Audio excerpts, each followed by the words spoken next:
Let us remind that each side, House and Senate, Democrats and Republicans, each have 11 members allowed to be present on the floor. Others may be in the gallery. This is at the guidance of the attending physician and the sergeants at arms.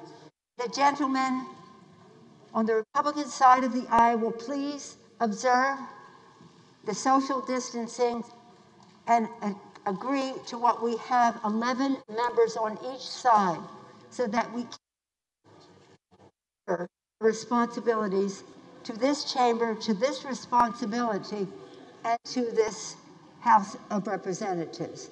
Please exit the floor if you do not have an assigned role from your leadership. You can share with your staff if you want to have a few more, but you cannot be that close together, floor of the House, with that many people in here. And I thank the Senate and the Democrats for getting by the rules. Let's go. Let's just start. Okay.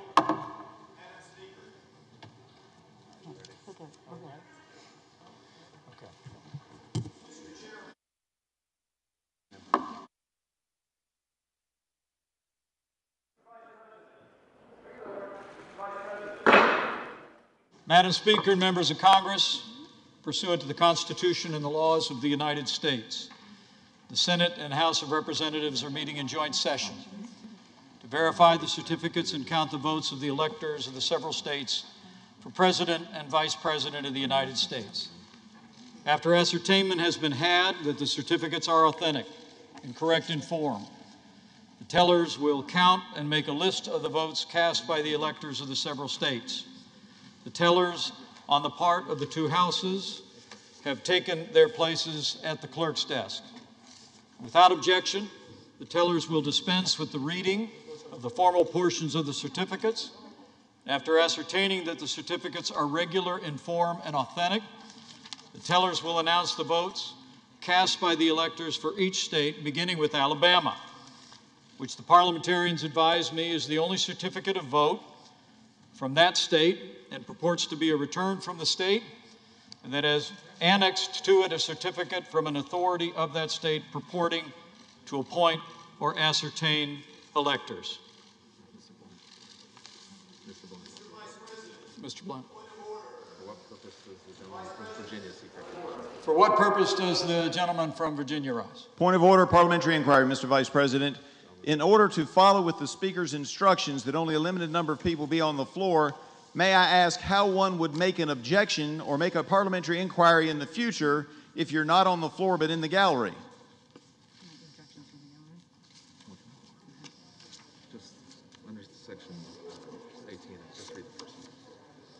Under Section 18 of Title III of the United States Code, debate is not permitted in the joint session. You want to hand the teller? Gentleman's recognized. I'm not attempting to debate. I'm trying to find out how a parliamentary inquiry or a parliamentary point of order would be made in following with the Speaker's request that most of us not be on the floor. How do you make one of those points of order when you don't know what's going to happen later?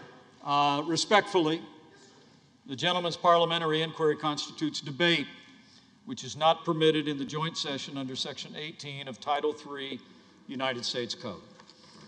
With that, Mr. Blunt.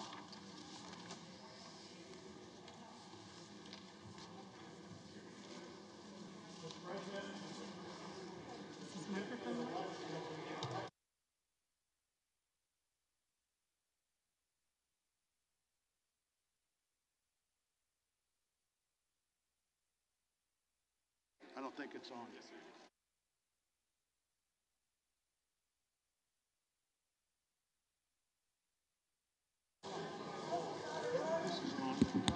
I don't believe it's on.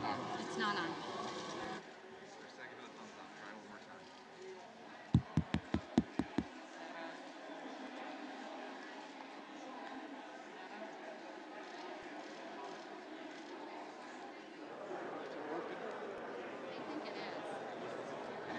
All right.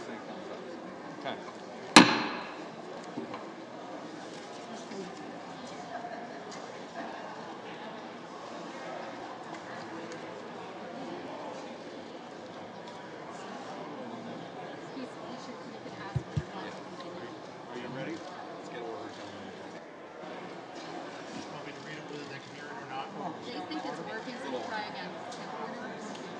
Mr. President, Order in the chamber.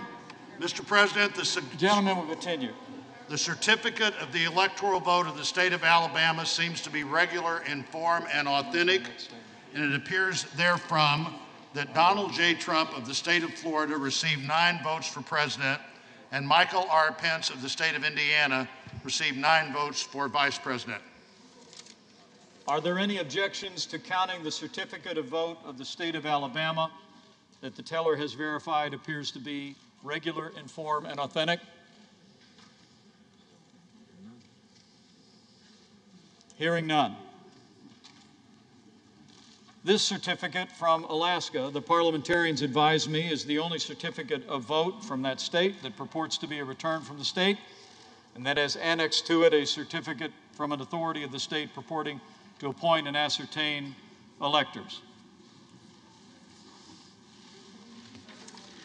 Mr. President, the certificate of the electoral vote of the state of Alaska seems to be regular in form and authentic, and it appears therefrom that Donald J. Trump of the state of Florida received 3 votes for president, and Michael R. Pence of the state of Indiana received 3 votes for vice president. Are there any objections to counting the certificate of vote of the state of Alaska that the teller has verified appears to be regular in form and authentic?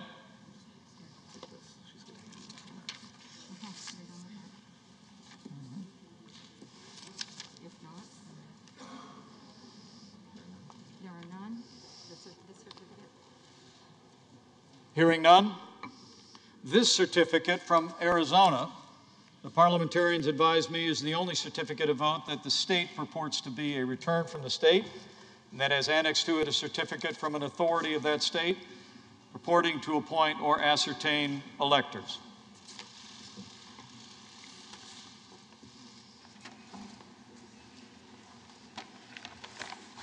Mr. President, the certificate of the electoral vote of the state of Arizona seems to be regular in form and authentic, and it appears therefrom that Joseph R. Biden Jr. of the state of Delaware received 11 votes for president, and Kamala D. Harris of the state of California received 11 votes for vice president. Are there any objections to counting the certificate of vote of the state of Arizona that the teller has verified appears to be regular in form and authentic? President, I, Paul Gosar from Arizona. For what purpose does the gentleman from Arizona rise? I rise up for myself and 60 of my colleagues to object to the counting of the electoral ballots from Arizona. Is the objection in writing and signed by a senator? Yes, it is. It is.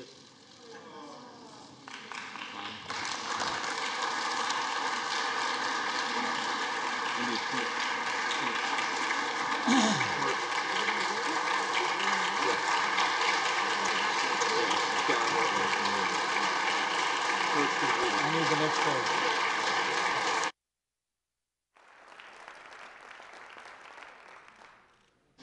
An objection presented in writing and signed by both a representative and a senator complies with the law, Chapter 1 of Title 3 of the United States Code. The clerk will report the objection.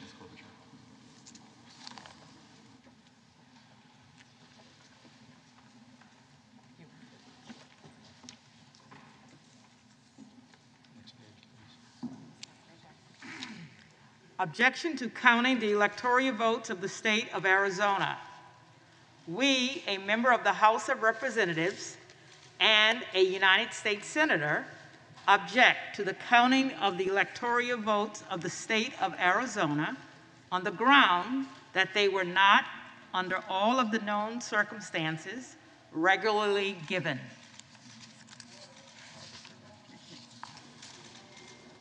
Are there further objections to the certificates from the state of Arizona? The chair hears none. The 2 houses will withdraw from joint session. Each house will deliberate separately on the pending objection and report its decision back to the joint session. The Senate will now retire to its chamber.